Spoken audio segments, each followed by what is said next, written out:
all the things you should look out for. Also, remember that mollusks should have tightly closed shells and crustaceans should either have the signs of life or they should not have a bad smell. You need 3 tools to cut seafood: a fish filleting knife, a blue-colored chopping board, and your kitchen knife. The 3 cuts of fish that we learnt about are the fillet cut, the darnay or steak cut, and the finger cut. Friends, I believe that you are now ready to conquer the seafood arena. Here are some tips to help you do so.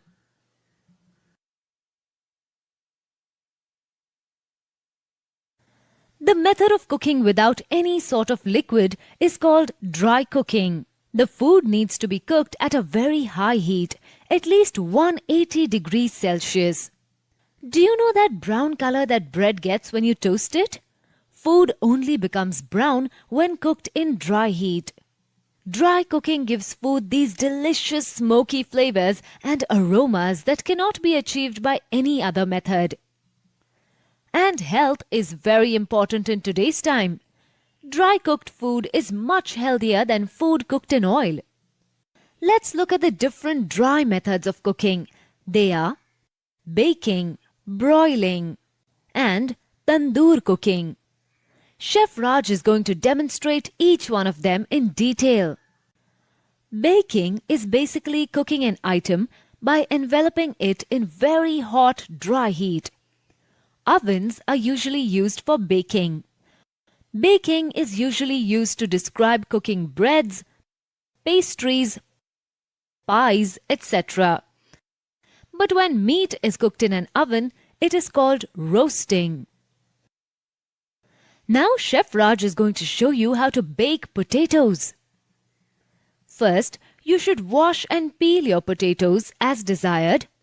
You can even leave the skin on. Just make sure that you get rid of the eyes of the potatoes. Set your oven to 210 degrees Celsius and allow it to preheat. This way, your potatoes can start cooking as soon as you put them in the oven. Now, sprinkle a layer of salt on the tray. You will need a lot of salt, so don't stop until you have half an inch thick layer. Not every vegetable requires salt other than potato. Place your potatoes on the tray and place the tray inside the heated oven. Don't forget to wear your mittens. The oven is very hot. You want to place your tray right in the center of the oven where it is the hottest. The amount of time that your potatoes will take to cook depends upon the size of the potatoes. Small potatoes will only take 20 minutes to cook. Medium-sized ones will be done in about 30 to 35 minutes.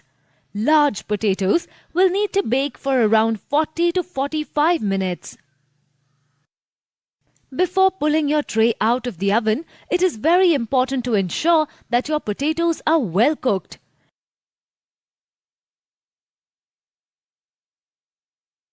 And how do we do that? It's very simple. Just prick the potato with a toothpick or a small knife. If it goes in without any resistance, it means that the potatoes are cooked.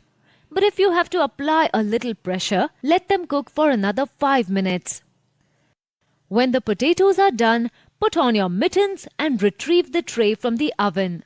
Let your potatoes cool down before you touch them.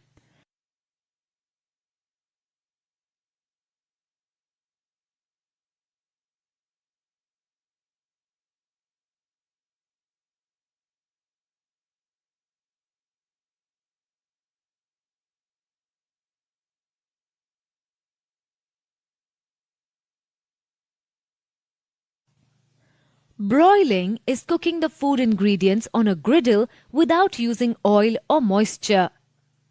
Since the heat is only exposed on one side, continuous stirring and tossing is required for even cooking.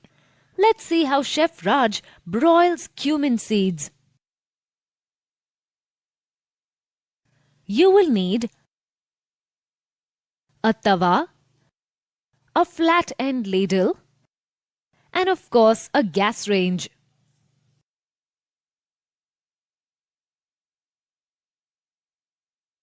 Place the tawa on the gas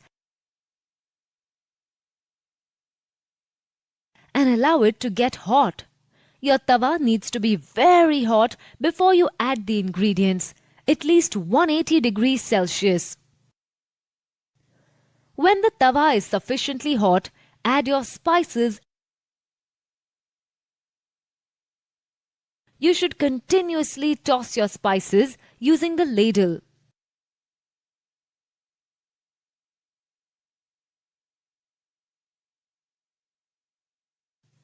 When the spices start browning and emit a roasted aroma, they are cooked. Your broiled food is ready.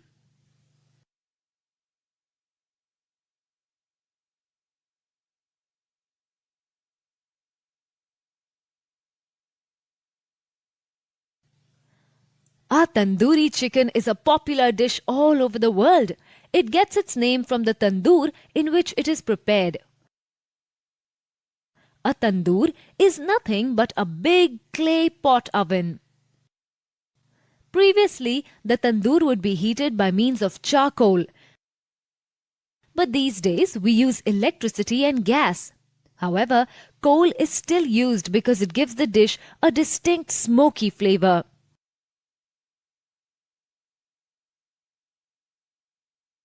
Using a cloth or mittens to protect your hands, clean the inner edges of the tandoor with a wet cloth. Arrange the food to be cooked in skewers like so. Here, Chef Raj is using chicken, but you can use a variety of food in the tandoor. Place the skewers carefully in the tandoor and close it with the lid. You have to periodically check on the food.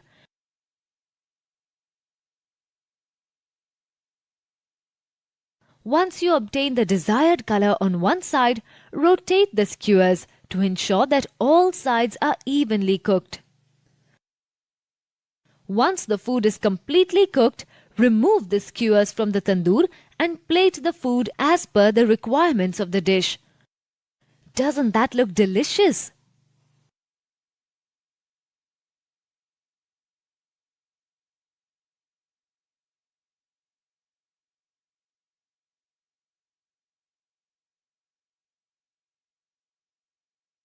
As you already know, cooking with dry heat involves very high temperatures.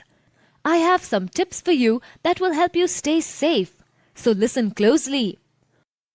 Always wear protective gloves or mittens while dealing with the oven or tandoor. Avoid making heavy trays. You should be able to carry your trays easily. Squashing all your food on a single tray will not only make taking it out of the oven more risky, but your food also might not cook properly. So let's summarize what we have learned. Dry cooking is beneficial because it brings out smoky flavors of the food and it is healthier than cooking with oil. And I hope you remember the 3 methods of dry cooking: baking, broiling, and tandoor cooking.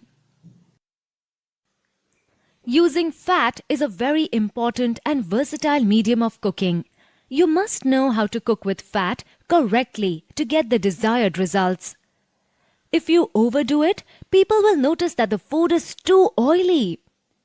Mediums of fat include all kinds of oils, hydrogenized unsaturated fats like dalda, animal fats like lard, etc. Today, we will learn the 3 different methods that are popular when cooking with a medium of fat. They are roasting, grilling, and frying. Frying further has 2 methods: shallow frying and deep frying.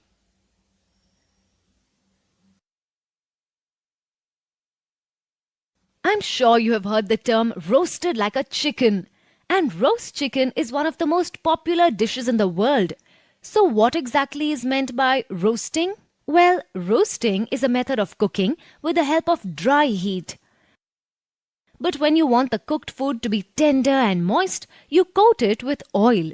This is called basting. Let's take a look at the equipment you will need to roast meat. A roasting tray, an oven, safety gloves, and a thermometer. It's ready, so why wait? Let's start to roast.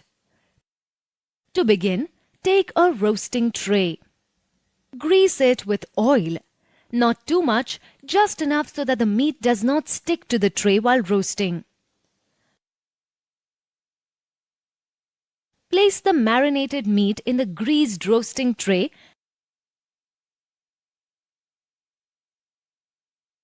and place the tray in the oven.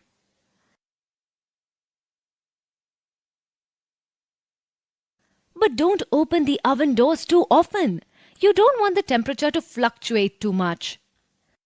When the meat is cooked and the oven bell rings, use your safety gloves while doing so. The tray is very hot.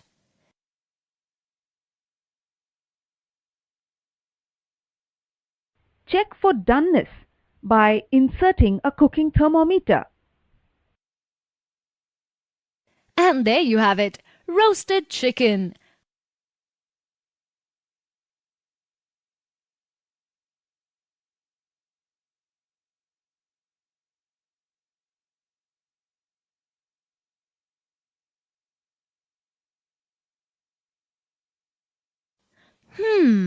Don't you just love a grilled chicken? I know I do, but how exactly do we grill? Grilling is when a source of radiant heat is placed under the food being cooked. Usually, only small items are grilled. A whole chicken is never grilled. It is always cut into smaller parts which are then grilled. Let me show you how to grill chicken. But before you can start, you will need a pair of tongs and finally, a griller, the most important tool. Let's see how to grill a chicken.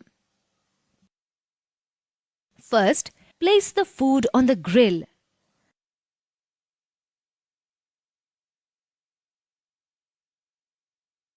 Keep turning the food as required to ensure it gets cooked evenly.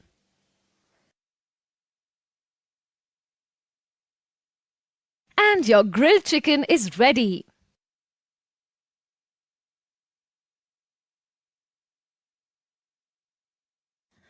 Parathas are yummy, aren't they? They make the perfect breakfast for a typical Indian family. But what is the technique used to make them? Don't know? It's okay. That's what I'm here for. The technique is called shallow frying. Similarly, many other food items are shallow fried. For example, fish, paneer, prawns, etc. Today, chef will be teaching us how to shallow fry paratha. To shallow fry paratha, you will need a pair of tongs, flat end spoons, squeezy bottles with oil, a tawa. To make shallow fried paratha, first you must place the frying pan on the gas range. Heat it till the temperature is approximately 180 degrees Celsius. Add 2 tablespoons of oil. Season and grease the frying pan using an onion. This is the traditional method. The other method is to use salt and onion to remove impurities. This avoids sticking of food to the frying pan.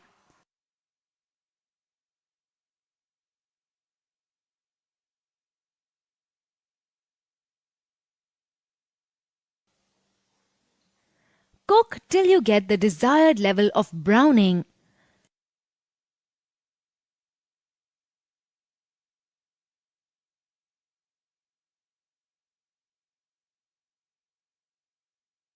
Turn it over once or twice to ensure even cooking and browning.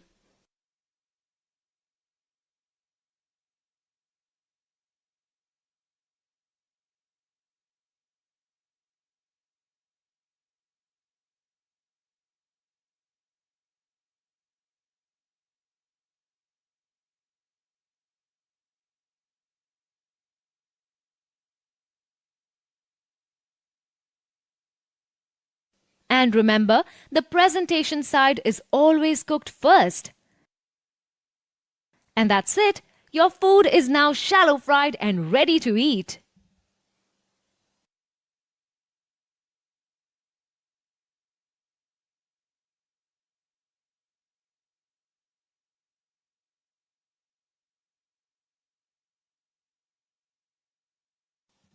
Let's now get to the last and most frequently used method of cooking with fat: deep frying. Deep frying is a very popular method that requires the food to be completely immersed in oil at 165 to 180 degrees Celsius. It gives the food a lightly crunchy crust and a soft interior. Think of yummy foods like pakoras, potato vadas, and samosas, and you'll know exactly what deep fried food looks and tastes like. To deep fry a food item, you will need a deep fat fryer, a kadhai or a deep pan, frying spoons, a pair of tongs, a thermometer. Now to deep fry French fries. You must first heat the oil to a temperature of 165 degrees Celsius. When the oil is hot enough, place the ingredients gently in it to avoid splashing. If you're frying in a kadhai, stir the items as and when required. On the other hand, if you're using a deep fat fryer, no stirring is required. When the food attains the desired color, in case of a deep fryer, remove the basket by holding the handles provided.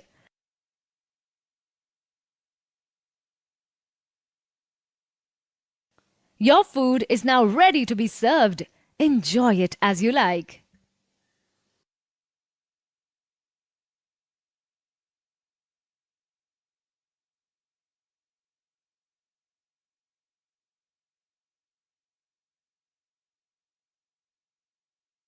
You now know how to cook using fat with these 5 basic methods. But since you are working with hot oil, you must always be very careful when you handle it. You must never deep fry ingredients like cucumber, tomatoes, etc. that have high water content. The water in these foods will make the hot oil splash and burn those near it. Do not sprinkle water in hot oil to check its temperature. This may cause a fire. Always use a thermometer to know the correct temperature of the oil. You must always put some salt on spilt oil. And you must always tell the whole kitchen about the spill so that further accidents are avoided. Okay, while chef directs his colleagues, let me take you through the steps. The first method that we're going to learn today is boiling. I'm sure that all of you are familiar with boiling. It is the most effective way to kill germs in water. Well, it's also an excellent way to cook food. Let's see how chef boils eggs. To start boiling, you will need a saucepan, perforated spoon. You will also need a gas range.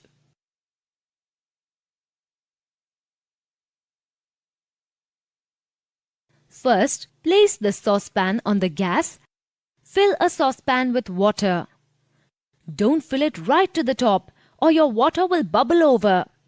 Ideally, 3/4 of the saucepan should be full. And let it sit until it begins to boil. You will see small bubbles appearing on the surface of the water when the boiling process is about to begin.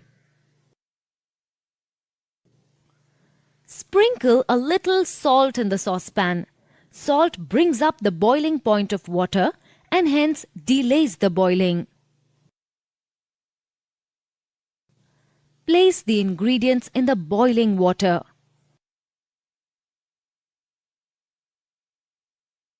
Check your boiling food from time to time to see if it is cooked. You should look out for indicators like a browned surface, good aroma, and smoke coming from the food. In case of egg, only time is the indicator. Once the food is cooked, it can be used for various purposes. Well, so now you know how to boil food.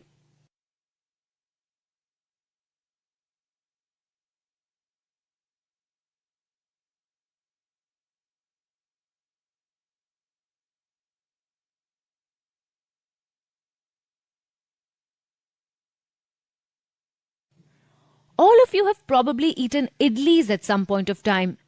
Did you know that idlis are cooked with water vapor? This method is called steaming. It is a very healthy way to cook, so pay close attention as chef shows us how to steam food. Steaming requires some special equipment called a steamer. This is a steamer.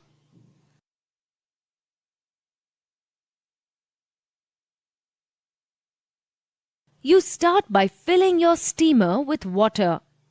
Place it on the gas until you see steam appearing from it.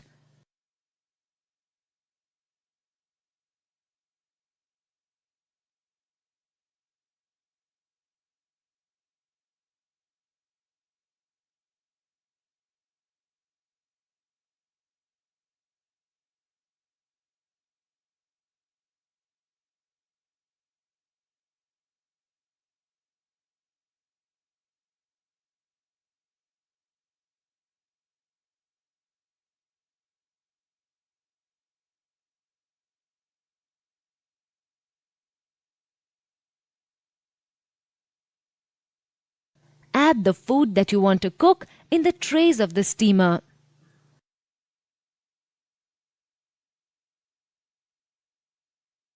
Now it's just a matter of waiting until your food is done. Rice needs to steam for only 10 to 15 minutes.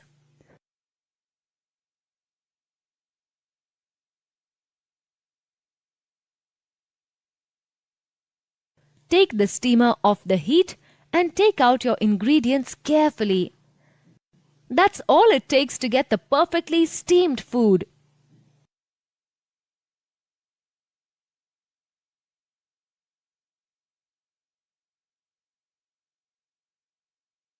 Stewing is a cooking method in which food items are partially immersed in liquid and kept to simmer for a very long time. Although it is time-consuming, stewing is useful for cooking large joints of meat that are hard to cook in any other method. Let's see how chef prepares a stew. You will need the following equipment: a pot, a wooden spoon, and a gas range.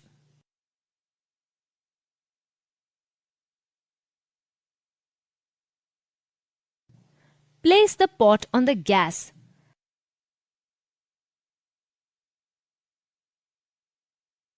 Add butter,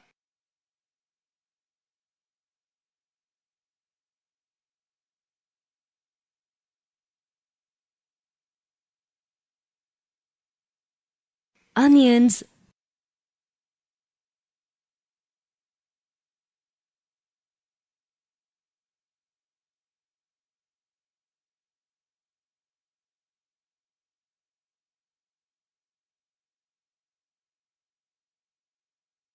carrots,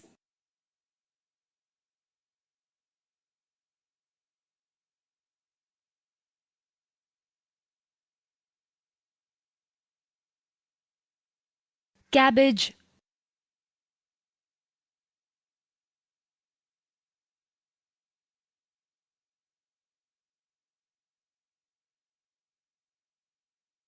potatoes,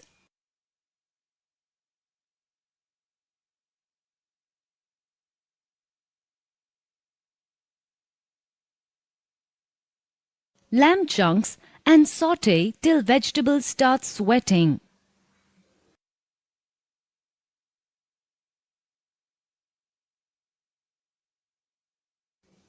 Fill it with water till ingredients are partially submerged.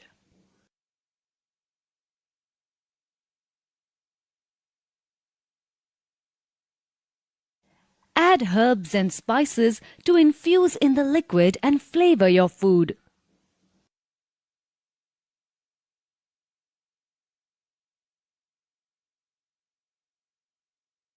Remove the scum as it arises.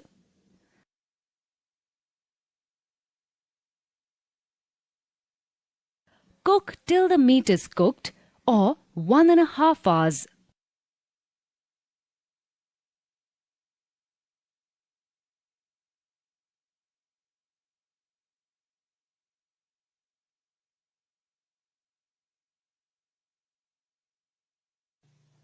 Braising is a combination of two methods of cooking, roasting and stewing. It is used to cook meat that is mature and not very tender. The dual combination of dry and liquid cooking helps to tenderize the meat and make it chewable. You will need the following equipment: an oven, a pair of tongs, a fork, a thermometer, a roasting tray, a griddle or tawa, and of course, a gas range.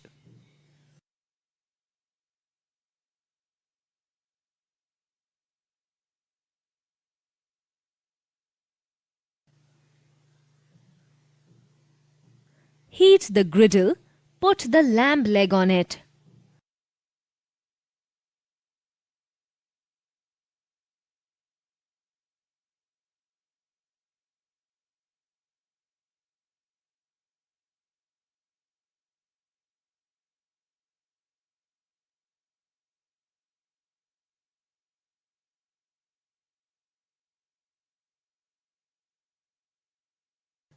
Now, their surface looks brown and caramelized. This technique is called searing. Transfer the lamb leg off the heat and rearrange them in the roasting tray. In a roasting tray, add root vegetables for flavor. Preheat the oven as required and place the pan inside the oven. Roast the food until it is well cooked.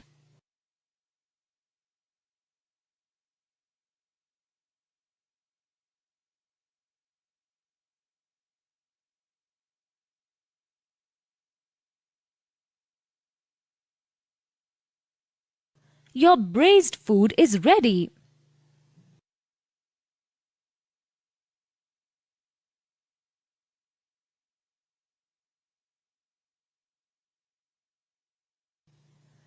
Cooking food in boiling water can make it tough or cause it to disintegrate. To ward off these problems, there is a method known as poaching. Poaching is a method of cooking in which food items are cooked over low heat in gently simmering water. The water's temperature should be around 92 degrees Celsius. For poaching, you will need these tools. Let's get started. A saucepan, a fry spoon, a pair of tongs, a gas range,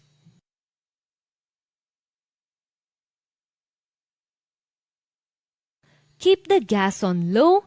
Place your poaching tray or saucepan filled with water.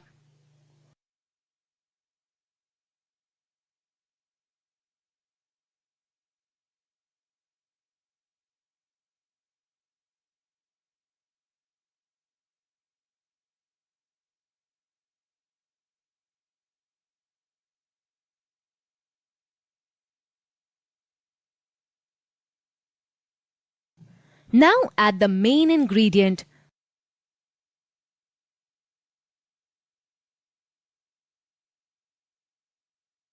But be careful.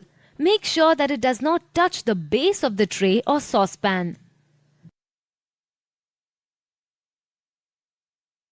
Keep cooking the food on a low simmer. Avoid stirring the food and turning it around too much. Now you know how to poach food.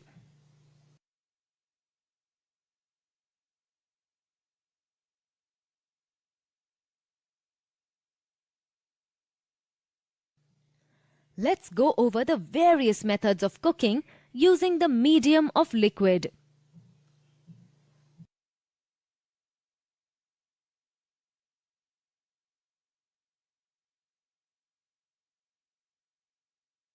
Boiling is the method of cooking food in boiling hot water. Steaming is the method of cooking food with water vapor. Stewing is a slow method of cooking food over gentle simmering heat. Braising is a combination of stewing and roasting. Poaching is a method in which food items are cooked over low heat in gently simmering water. What was the cause of chef's angry outburst? We'll step back a couple of hours and see what happened with the young chef. I have an order for table number 3. Who's taking table 3? Tell me quickly. I am. Okay, here's all. Listen carefully. It's given a lot of instructions. While aloo tikka with plain curd and chopped onions on the side, and it should be prepared only in olive oil. Got it? Yeah. Got it. It'll be ready in 20 minutes. Okay. Oh, look how distracted the cook was. How can you expect him to remember such a detailed order if he was that distracted? No wonder he goofed it up. Let's see what happened next.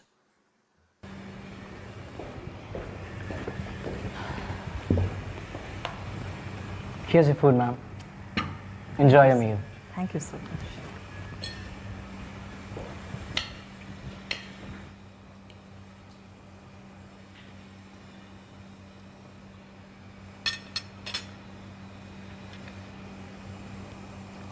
Waiter, please come here. Yes, ma'am. I want to talk to the manager or the head waiter right now. What is this? Ma'am, is there anything I can help you with? What's the problem? It's totally nonsense. I had asked this dish to be prepared in olive oil and not in peanut oil. Top of that, it's totally undercooked. And where is the curd and the chopped onions? Instead, you have given me ketchup. Please take it back and fix it. Otherwise, I'll never come back to this restaurant. Please take it. I'm sorry about this. We'll sort it out as soon as we can. You better. Oh, one mistake by the cook got so many people into trouble. And all this could have been avoided had the cook been carefully listening to the order and not just hearing. What's the difference between listening and hearing? Aren't they one and the same? They are definitely not the same. Hearing is just the act of perceiving sounds or letting sound travel into your ear. Whereas listening is the act of consciously choosing to understand what is being said. This requires focus and comprehension. According to popular research, good listening skills make people more productive in their line of work. Let's look at the same scene but with the cook listening and then preparing the order.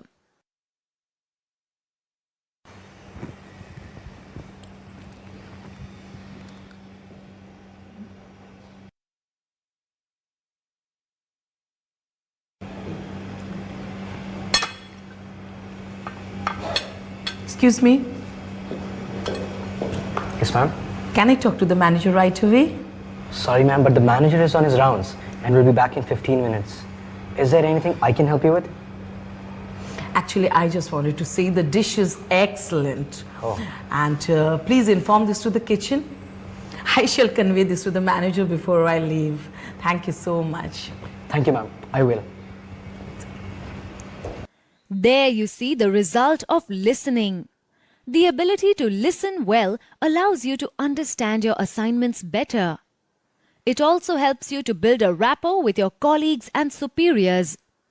Apart from this, it improves teamwork. And in a hectic environment like a commercial kitchen, this is an absolute must. Finally, good listening skills will help you avoid problems or resolve them if they arise during the course of your work. In order to master this skill and avoid any such fiascos, follow these guidelines. To start with, you must always concentrate on the person who is speaking to you. Do not be distracted by small things in your surroundings. Set aside your work for some time to listen with full concentration. Also, interrupt as little as possible. It is not enough to just listen to the words that flow out of the person's mouth and be done with it. Their speaking will not make a difference if you did not grasp the gist of the order.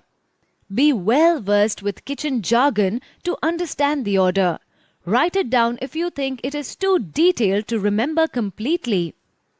If you do not understand what the waiter said or if the order does not make sense, ask him to repeat it. If you are still confused, ask your seniors for help. It is not a sign of weakness or dumbness to ask for help. What's the difference between listening and hearing? Aren't they one and the same? They are definitely not the same. Hearing is just the act of perceiving sounds or letting sound travel into your ear. Whereas listening is the act of consciously choosing to understand what is being said. This requires focus and comprehension. According to popular research, good listening skills make people more productive in their line of work. Let's look at the same scene but with the cook listening and then preparing the order.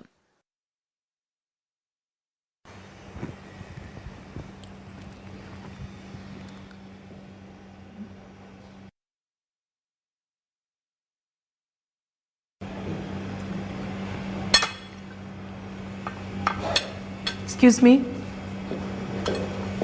Yes, ma'am. can I talk to the manager right away?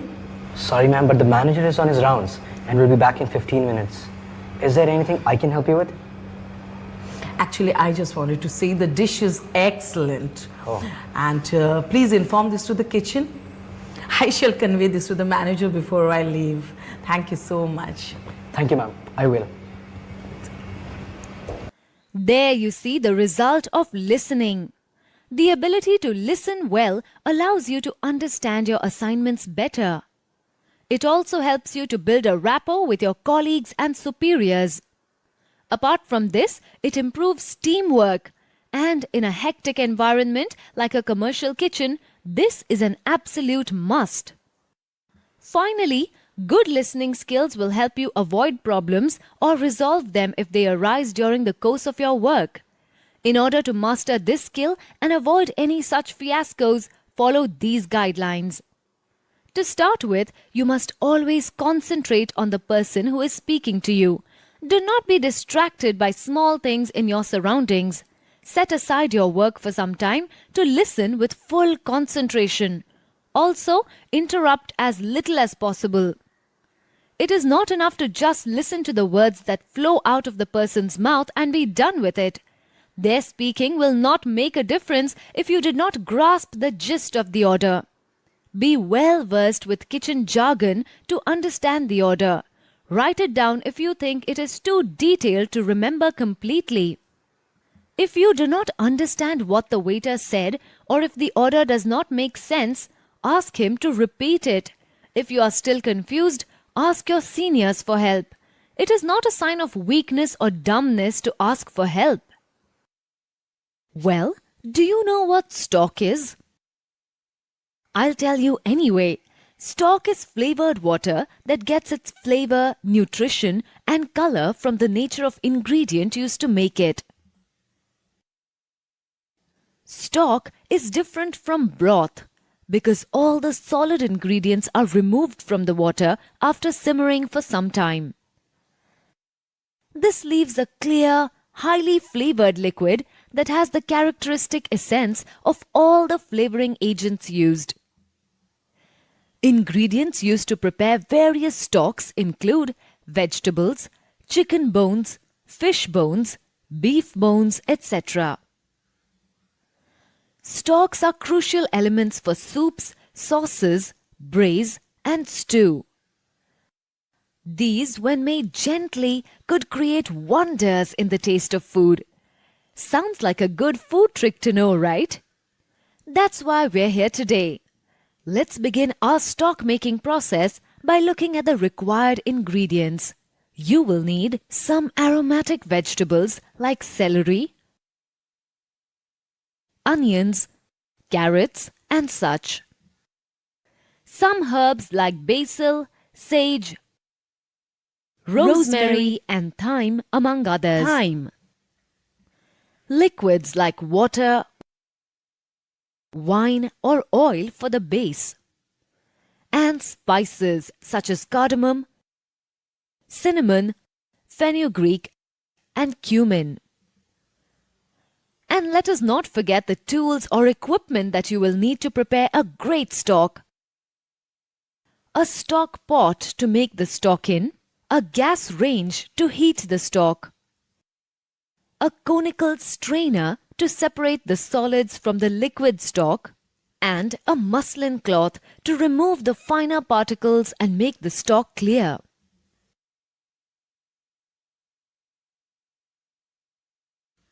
Now that you know what you will need to make a stock, let us proceed with learning how to make white stock. But first, do you know what a white stock is?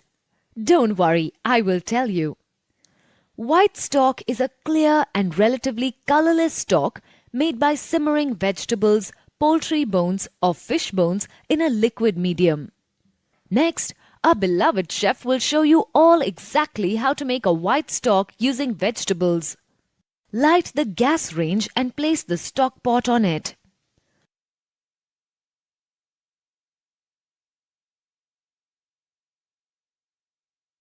Add water, vegetables and herbs.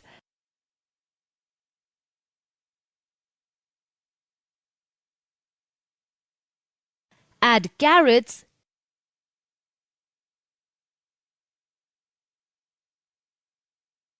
turnips,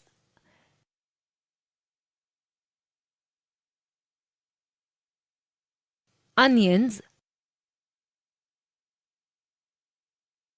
celery,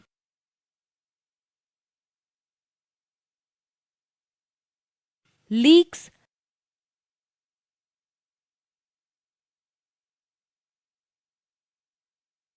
peppercorns,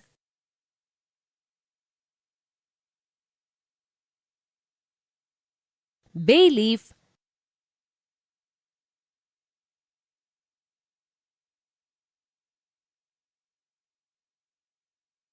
thyme.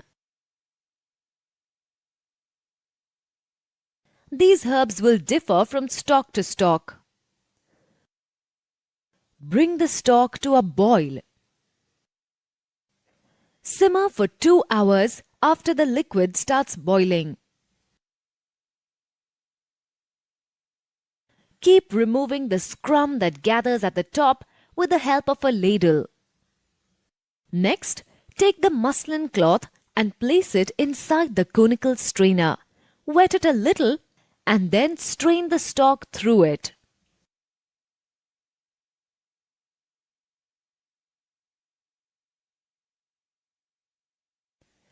You can now store or use the stock as required. If the stock is to be stored for further use, wait till it has cooled. Then store it in the refrigerator or the deep freezer as required.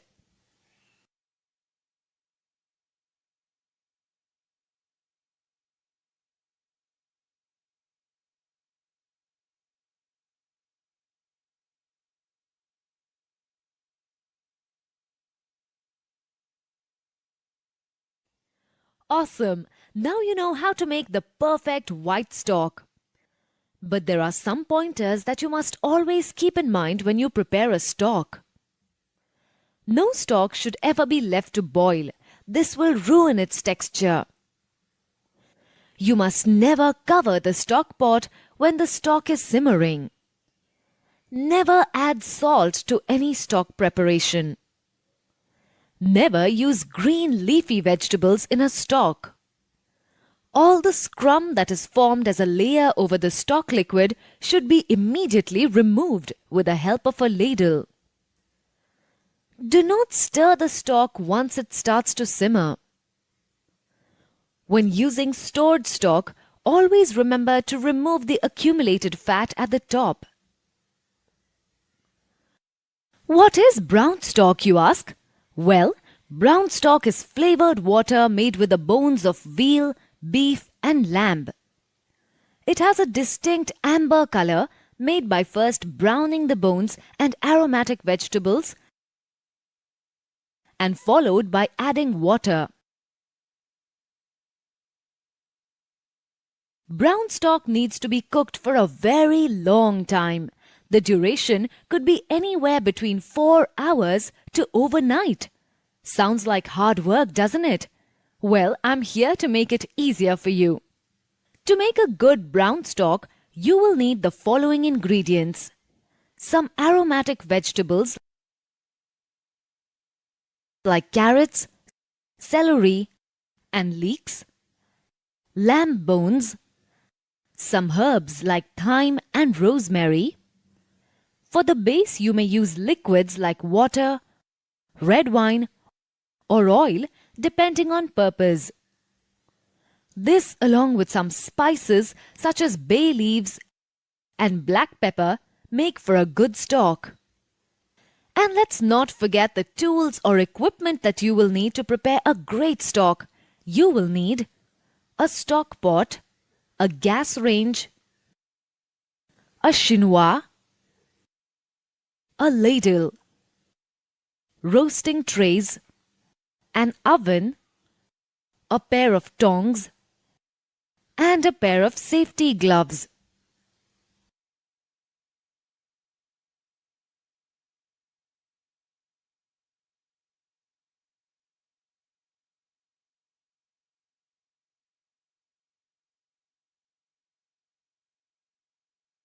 Now it's time for us to learn how to prepare a brown stock. And what better way than to learn from the master chef himself? Anyway, let's move on. To begin, arrange the bones on large roasting trays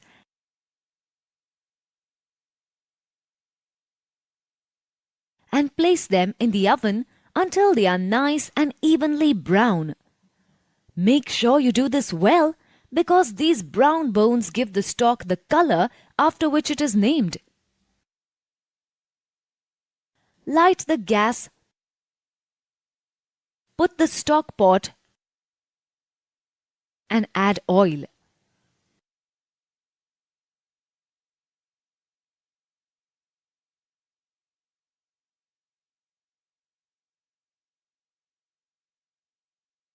While the bones are browning, put your aromatic vegetables in a stock pot and let them simmer until brown.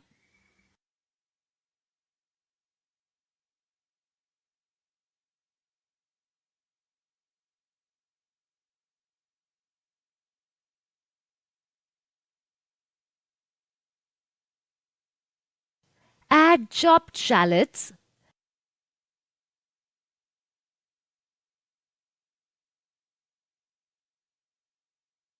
leeks,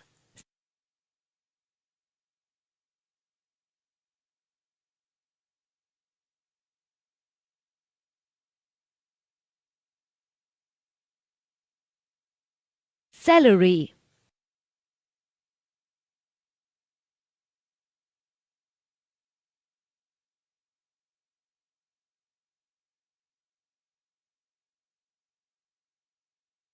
turnips,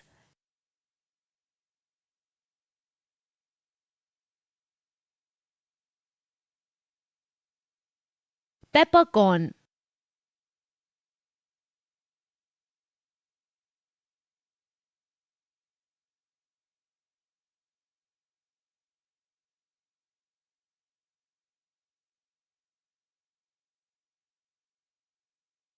add a splash of red wine to this.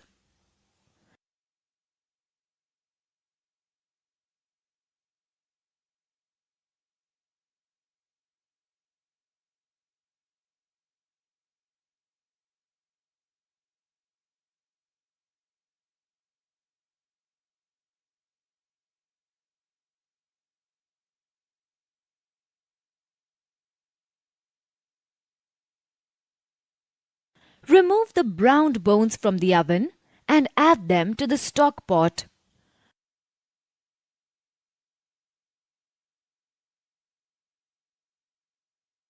Pour water into the stock pot until all the bones are submerged. Bring the concoction up to a boil. Lower the heat and allow the pot to simmer on it. You can leave it for as long as possible, but make sure that it simmers for at least 4 hours. You need to look into the pot from time to time. This is because the various impurities in the stock all rise up to the surface from time to time. Remove these impurities or scum with a ladle.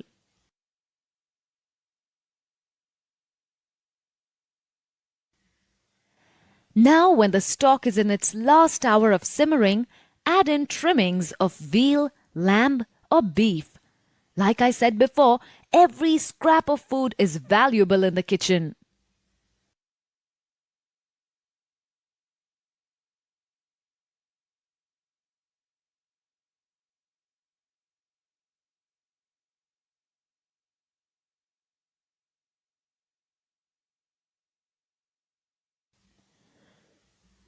When your stock has cooked for the desired amount of time, strain the stock with it.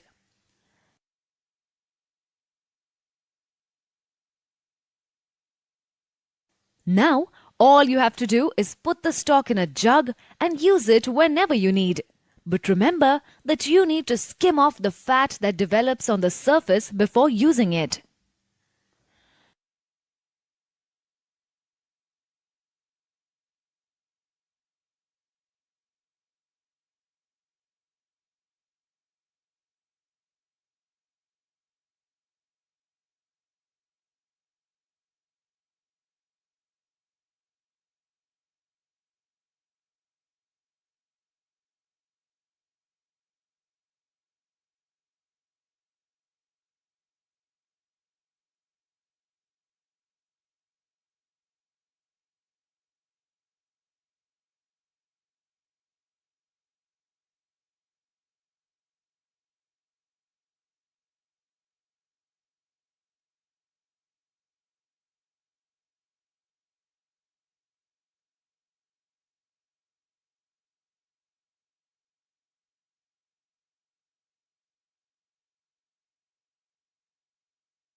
Now that you are well versed in the preparation of both brown and white stocks, let's look at the various precautions one more time.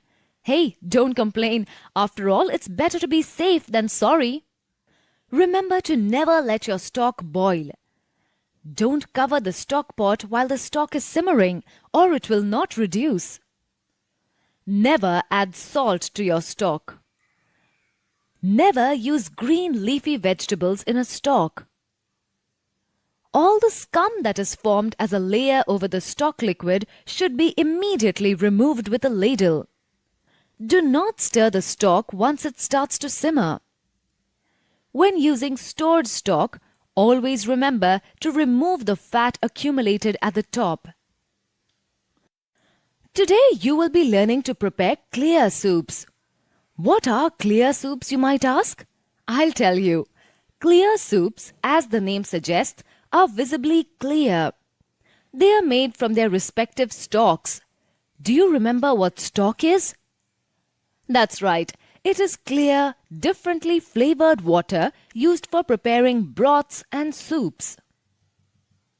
Clear soups are all prepared in the same manner, whether from poultry, fish, shellfish or vegetables. Careful cooking and clarification helps in achieving a clear soup, though not all soups require clarification. Clear soups are light in nature and consistency. Some examples of clear soups are consommé and broth. These soups are also called thin soups. Knowing the definitions of a clear soup doesn't seem enough though. We'll need to know how to make a clear soup. Okay, now that you know what clear soups are, let us learn from chef himself how to prepare his favorite consommés. But what exactly are consommés? Consommés are a subcategory of clear soups. They are usually prepared using meat, poultry or fish stocks. Consommés are always clarified. Clarification of soups involves removing any unwanted impurities and solid particulate matter to make the soup clear.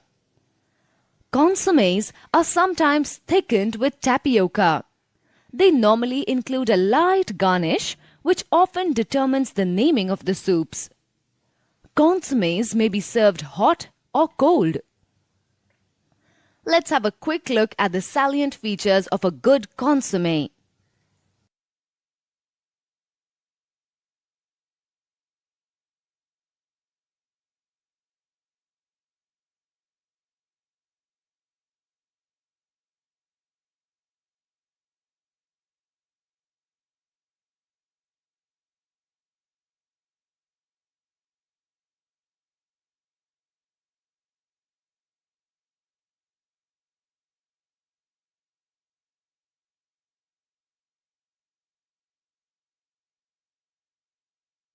नमस्कार, मैं दिव्यांशी चौहान।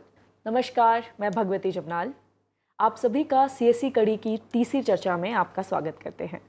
हमने अभी तक बात की CSC सेवाओं के बारे में, जिसमें त्यागी सर ने हमें सीएससी का एक ओवरव्यू दिया। साथ ही हमने बात की पीएमजी दिशा योजना के बारे में। अभी तक हम सुनते आए हैं स्मार्ट सिटी के बारे